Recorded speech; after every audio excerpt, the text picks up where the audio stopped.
What is going on, everyone? I am Braxton, and this is BWC Racing.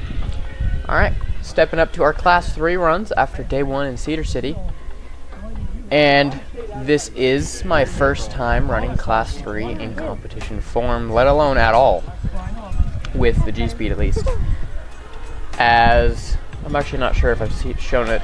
Yeah, I've ran rear steers on the channel before with Rich's metal car. But I've had rear steer cars before the G-Speed, why I moved down here. so I know, relatively speaking, good enough on how to drive them. A lot of it is learning the G-Speed and seeing what it'll do, because that's, you know, it's just, with rear steer, it'll mess with some things, it'll make it act funny, and, you know, just do what you can, right? This number 3 gate right here, I think the biggest thing that screwed me over was the fact that I didn't have the 5.25 tall tires that everyone else is allowed to run. I'm just simply on 1.9s. So I'm going to look into getting some 2.2 wheels, maybe talking to West Desert Wheeler, see if I can get a set of cut and shuts just for when I run Class 3. I don't want to have 2 separate rigs. I like having the 1 rig feel, because if I can get a set of cut and shuts and I have my set of wheels on hand and ready, I just change the wheels out and I'm good to go, you know. And I feel like that would help a lot, especially after some of these courses where I'm just getting hung on my belly. Or I'm thinking about maybe transferring everything over to a FS chassis, to the G-Speed FS, where the skid angle is more of an angle and it's more pushed further forward, things like that. I think cut and shuts is probably the better idea. Well, yes and no. The reason I'm saying cut and shuts is the better idea is simply because I already know what my G-Speed does, you know. But I do like the idea of having an FS chassis. But I feel like, I don't know. I'll cross that bridge when I get to it.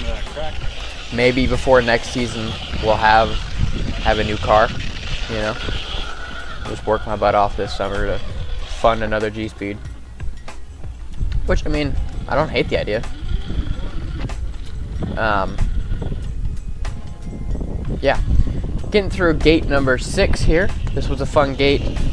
The Class 3 courses were a lot more fun than the Class 2 courses.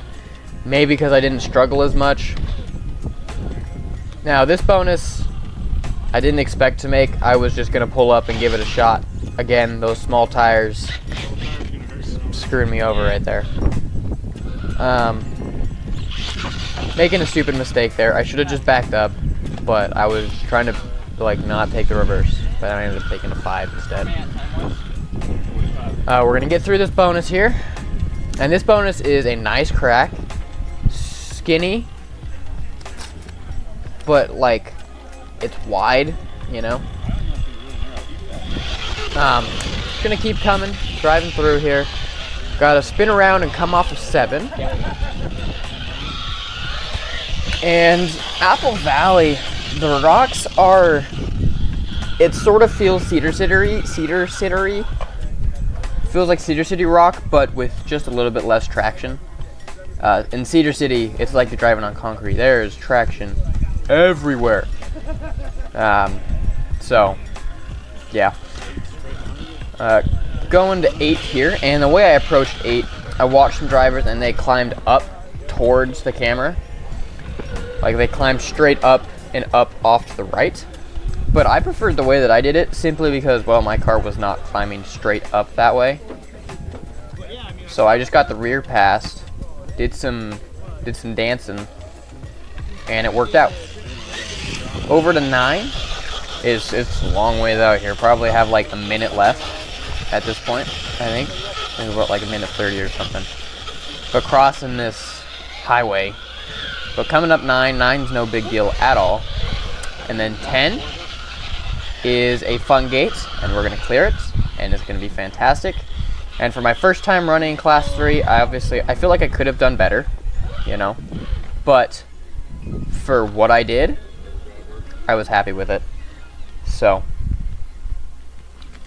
yeah, gonna finish out with a positive 26 here. I hope you all enjoyed. If so, please be sure to like and subscribe.